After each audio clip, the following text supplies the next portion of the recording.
오늘 우리 같이 나눌 말씀은 히브리서 6장의 말씀입니다. 히브리서 6장 7절과 8절 두 절 말씀을 제가 읽겠습니다. 땅이 그 위에 자주 내리는 비를 흡수하여 밭가는 자들이 쓰기에 합당한 채소를 내면 하나님께 복을 받고, 만일 가시와 은근퀴를 내면 버림을 당하고 저주함에 가까워 그 마지막은 불사름이 되리라. 아멘.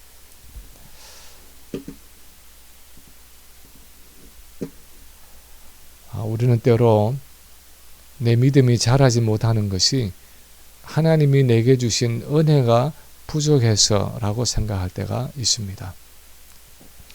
때때로 지나온 날들을 돌아보면서 내가 원한 것처럼 믿음으로 살아오지 못한 것이 불신자인 내 부모님 때문이었고, 또는 믿음이 다른 내 배우자 때문이었고, 또는 이런저런 열악한 환경 또는 힘든 자녀들, 여러 외적인 환경 때문이었다고 말하는 분들이 있습니다. 내 믿음이 자라오지 못한 것이 어떤 환경이나 사람 때문이었다고 생각을 하고, 그 환경이나 사람을 탓하고 원망하고 불평하는 경우가 있습니다. 사실 그것은 그 사람이나 환경을 내게 주신 하나님에 대한 원망입니다. 왜 하나님은 내 주변에 이런 사람을 주시고 이런 환경을 주셨는가 하고 불평하고 원망하고 있는 것입니다.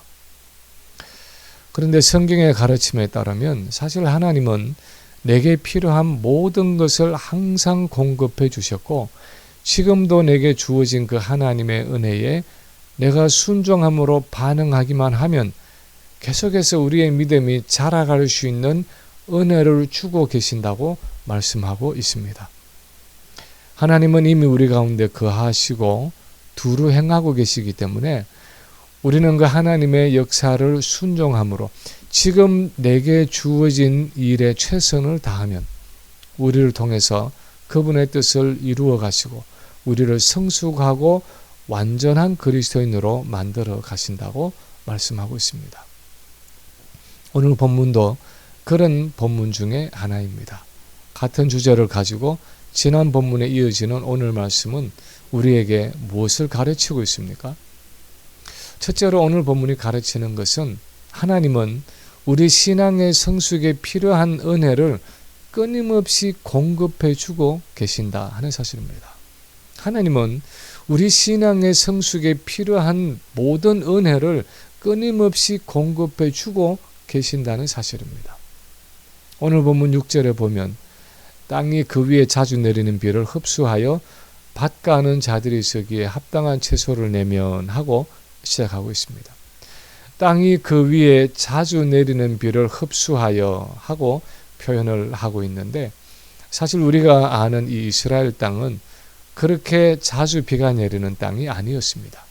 성경에서 이른 비와 늦은 비라고 표현된 그 비가 오는 우기 외에는 그렇게 자주 비가 내리지 않는 사막 기후가 바로 유대인들이 살아가는 땅이었습니다.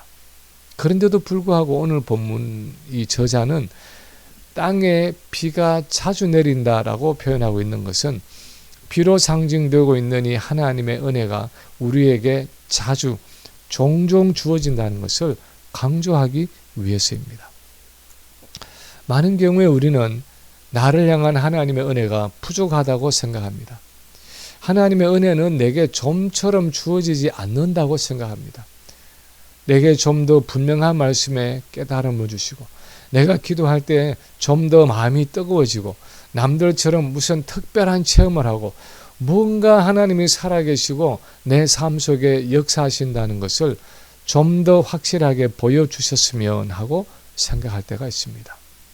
또는 내가 한 기도들이 별로 응답을 받지 못했다고 생각하는 분들도 있습니다. 이것도 원하고 저것도 원했는데 정작 내가 응답받은 기도는 별로 없다고 생각할 때가 있습니다. 그래서 낙심하고 절망합니다. 왜 내게 이런 건강을 주셨는지, 왜 내게 이런 가정을 주셨는지, 왜 내게 이런 직장을 주셨는지, 왜 내게 이런 환경과 사람을 주셨는지, 이해가 가지 않는다고 불만스럽고 또 원망스럽게 그렇게 하나님을 불평할 때가 있습니다. 그런데 오늘 본문이 말씀하고 있는 것은 뜻밖의 하나님의 은혜는 우리에게 자주 주어진다는 것입니다. 마치 메마른 땅 위에 종종 쏟아지는 빗물처럼 하나님의 은혜의 비는 우리의 심령 속에 그리고 우리의 삶 가운데 자주 주어진다는 것입니다. 충분하게 주어진다는 것입니다. 풍성하게 주어진다는 것입니다. 우리가 그것을 인식하지 못하고 우리가 믿음의 눈을 떠서 그것을 바라보지 못해서 그렇지 하나님의 은혜는 사실 우리에게 부족함이 없이 주어진다는 것입니다. 광야에서 40년간이나 방황하다가 여호수아와 갈렙 외에는 다 광야에서 쓰러져 죽은 그 출애굽 1세들의 삶에도 그랬습니다. 하나님이 그들에게 얼마나 많이 은혜를 베풀어 주시고 그분의 임재와 능력을 얼마나 자주 나타내 보여주셨는지 모릅니다.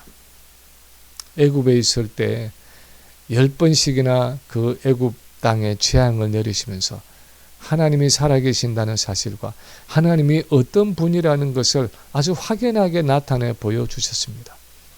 애굽을 나와서 광야의 걸음을 시작할 때 낮에는 구름기둥으로 밤에는 불기둥으로 그들을 인도하셨습니다. 애굽의 군대가 그들을 뒤쫓아올 때는 하나님의 홍해를 육지와 같이 갈라서 물이 벽을 이루고 있는 그 바닷속을 걸어가는 체험을 하게 하셨습니다. 그들의 광야 생활을 살펴보면 물이 떨어질 때 반석에서 물이 나게 하시고 아무것도 없는 광야에서 40년 동안을 만나와 메추라기로 먹이셨습니다.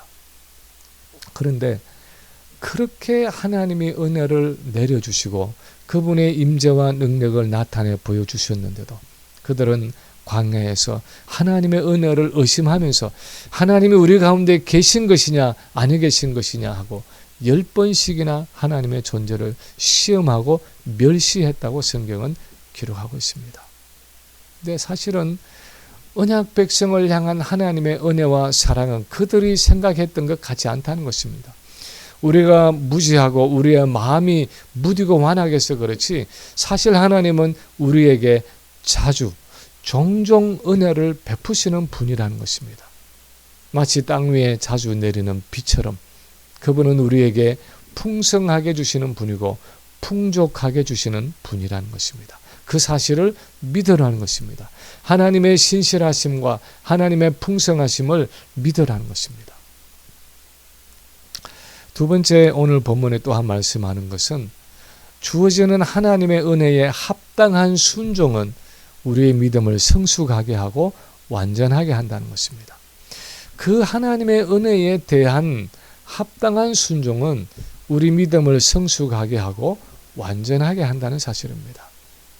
7절은 이렇게 계속해서 말씀합니다.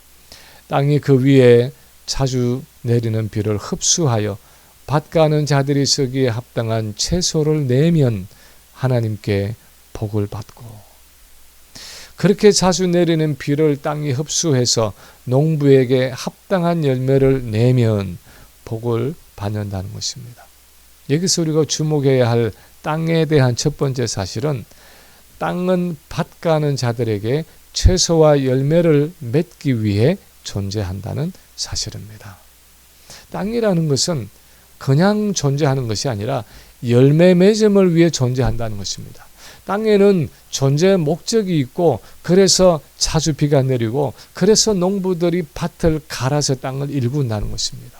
이렇게 그 존재의 목적에 합당하게 밭 가는 농부가 목적한 대로 하늘에서 내리는 그 비가 주어지는 목적처럼 땅이 그 비를 흡수하여 열매를 맺을 때 땅의 사명을 다한다는 것입니다. 이 비유를 실제 우리 신앙생활에 적용을 하면 우리 신앙생활에는 목적이 있다는 것입니다. 성숙이라는 목적이 있고 열매 맺음이라는 목표가 있다는 것입니다.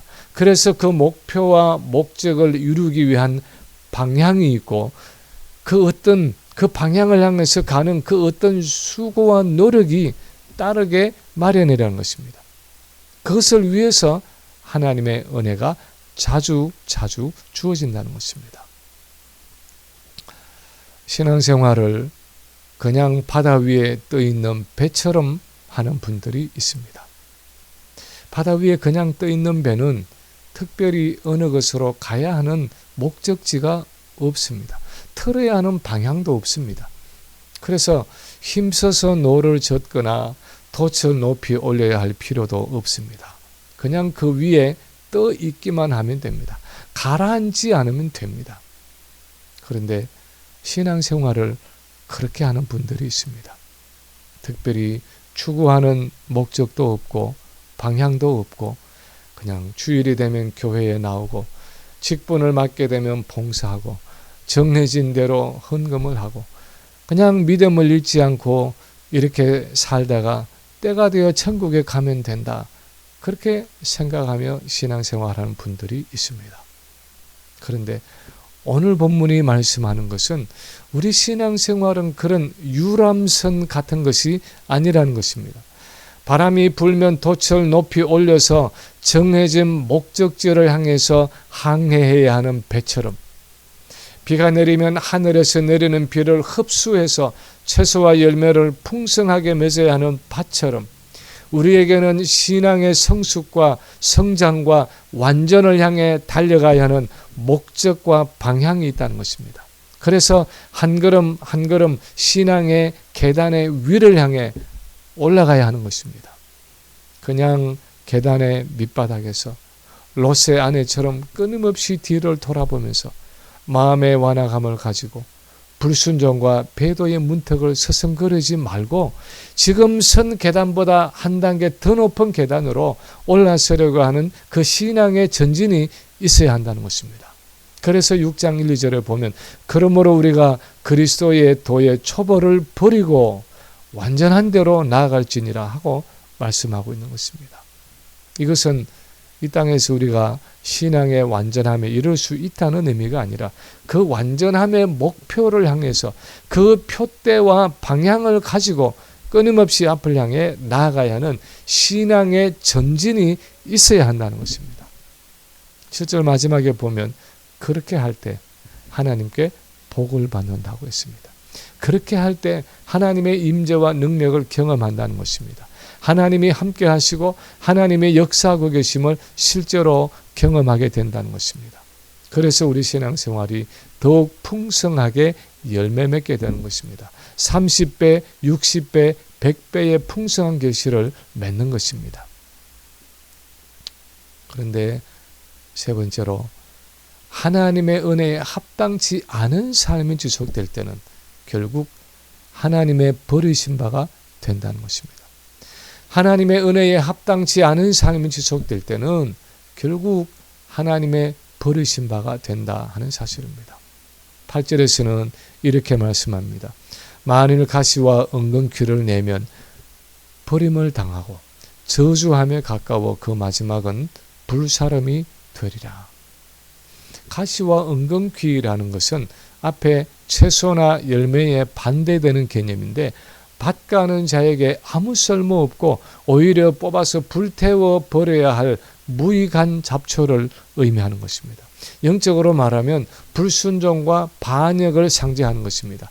그렇게 자주, 그렇게 풍성하게, 그렇게 신실하게 주어지는 하나님의 은혜를 받고도 그것을 흡수해서 순종의 열매를 맺고 그 믿음이 자라가기는커녕 오히려 하나님 앞에 쓸모없고 반역하는 완악한 마음과 교만으로 행하는 불순종의 열매를 맺는 신앙생활을 의미합니다. 이사야서 5장에 보면 대부분의 이스라엘 백성들의 삶이 그랬습니다. 그래서 북이스라엘도 망하고 결국 남유다도 망하고 맙니다. 거기 보면 포도원 지기가 되는 하나님이 이렇게 노래하고 계십니다. 내가 사랑하는 자에게 포도원이 있으며 심히 기름진 사내로다. 땅을 파서 돌을 제하고 극상품 포도나무를 심었도다. 그 중에 망대를 세웠고 또 그 안에 술터를 팠도다. 좋은 포도 맺기를 바랐더니 덜 포도를 맺었도다. 내가 내 포도원을 위하여 행한 것 외에 무엇을 더할 것이 있으랴. 내가 좋은 포도 맺기를 기다렸거늘 덜 포도를 맺으면 어찌 됨인고. 하나님이 그렇게 자주 내리는 비처럼 필요한 은혜를 내려주셨는데, 그래서 언약을 주시고 율법을 주시고 성전을 주시고 제사장을 주시고 선지자들을 주시고 마침내 메시아까지 주셨는데, 그들은 여전히 순종의 열매를 맺기는커녕 믿지도 않고 순종하지도 않고 오히려 우상 숭배를 하는 덜 포도와 같은 열매를 맺었다는 것입니다. 포악과 강포와 같은 악한 열매를 맺었다는 것입니다.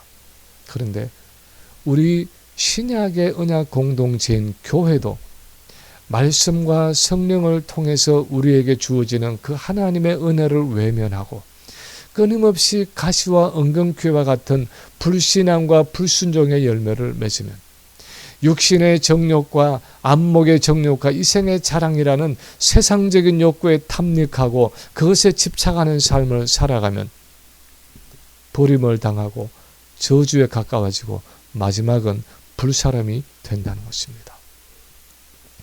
버림을 당한다는 것은 하나님이 그냥 내버려 두신다는 것입니다.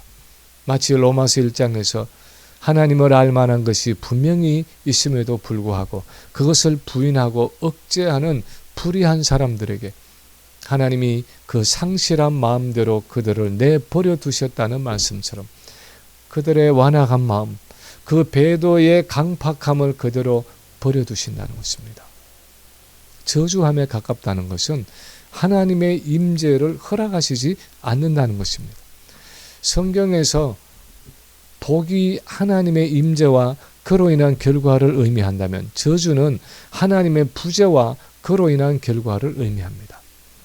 자주 주어지는 하나님의 은혜를 받고도 가시와 은근퀴와 같이 끊임없이 불신앙과 불순종의 열매를 맺는 사람이 얻는 결과는 점점 더 하나님의 임재를 경험하지 못하게 되는 것입니다. 침묵하시는 하나님, 얼굴을 가리시는 하나님, 하나님의 부재를 경험하게 되는 것입니다.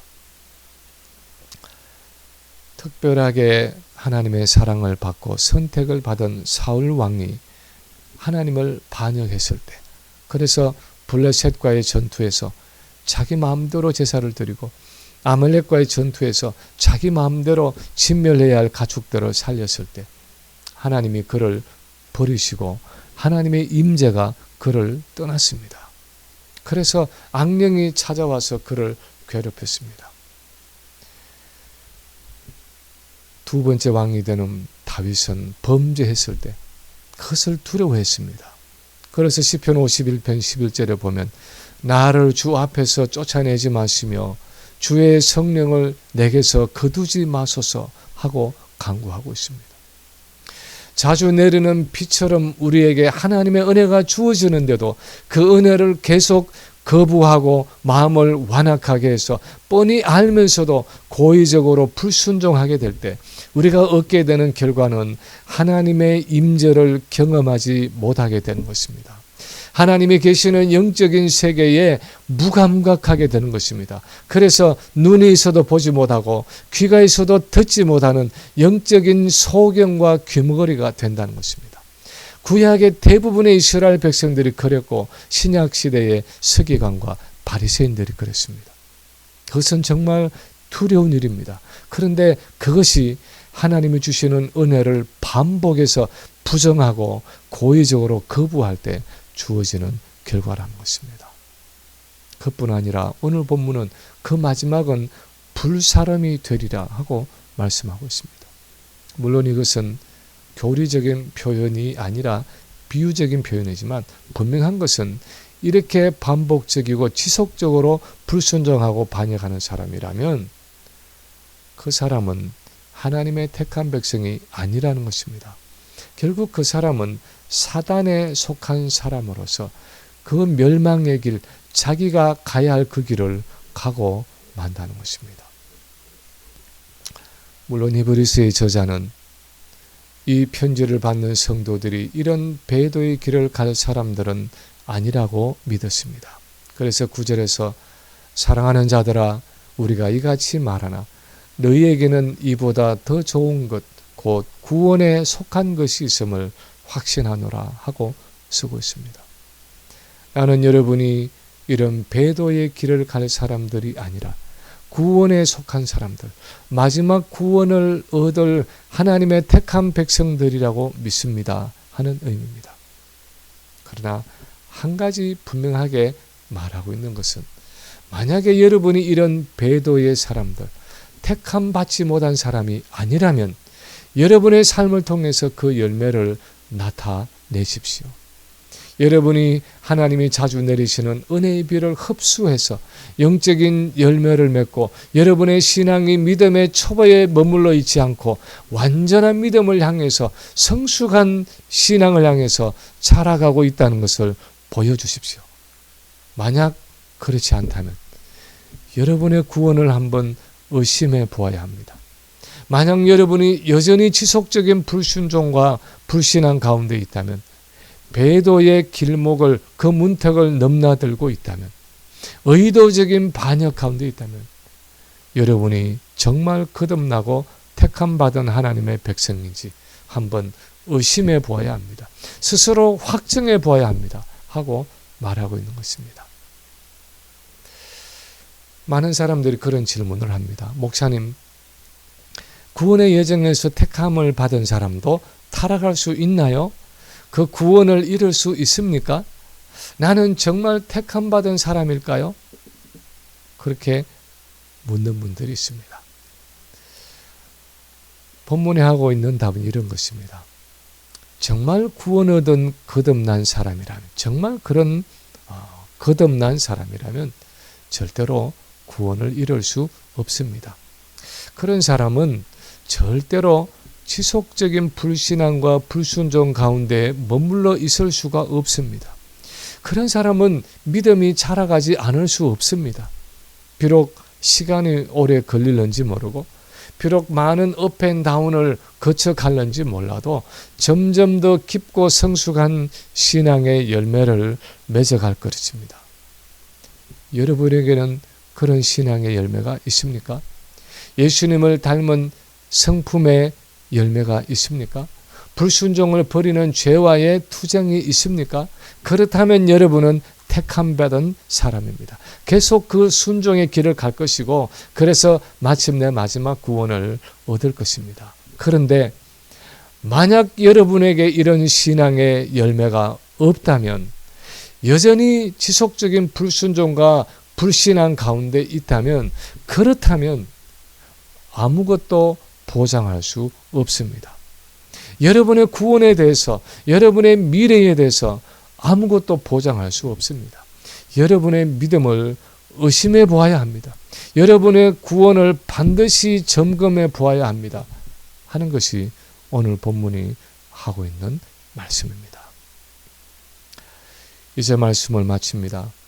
저는 가끔씩 미국에 와서 사는 저 자신의 이민의 삶에 얼마나 하나님의 은혜의 비가 자주 내렸는가를 생각해 봅니다. 비록 항상 최선으로 순종하지는 못했지만 이사야서 5장에서 하나님이 피옥한 땅에 극상품 포도나무를 심고 망대를 짓고 술터를 만들어서 좋은 포도 열매 맺기를 기다렸다고 말씀하신 것처럼 하나님은 열매 맺음을 위해서 정말 부족함이 없이 모든 것을 내려주셨다고 생각됩니다. 말씀을 주시고 성령을 주시고 교회를 주시고 가정을 주시고 이렇게 비옥하고 든든한 나라를 주시고 마음껏 하나님을 예배할 수 있는 자유와 여건들을 허락해 주셨습니다. 이런 풍요롭고 자유로운 환경에서 신앙생활을 하면서 내 주변의 상황이 열악해서 순종의 열매 없이 내가 살아가고 있다고 말한다면 이 세상에 누가 열매 맺는 신앙생활을 할 수 있겠습니까? 하나님은 하늘에서 자주 내리는 비처럼 우리에게 필요한 모든 것들을 아낌없이 내려주셨습니다. 지금도 우리에게 그 풍성한 은혜를 공급해 주고 계십니다. 우리가 해야 할 일은 땅이 그 비를 흡수해서 밭가는 자들을 위한 열매를 내듯이 하나님이 원하시는 그 순종의 열매를 맺어가는 것입니다.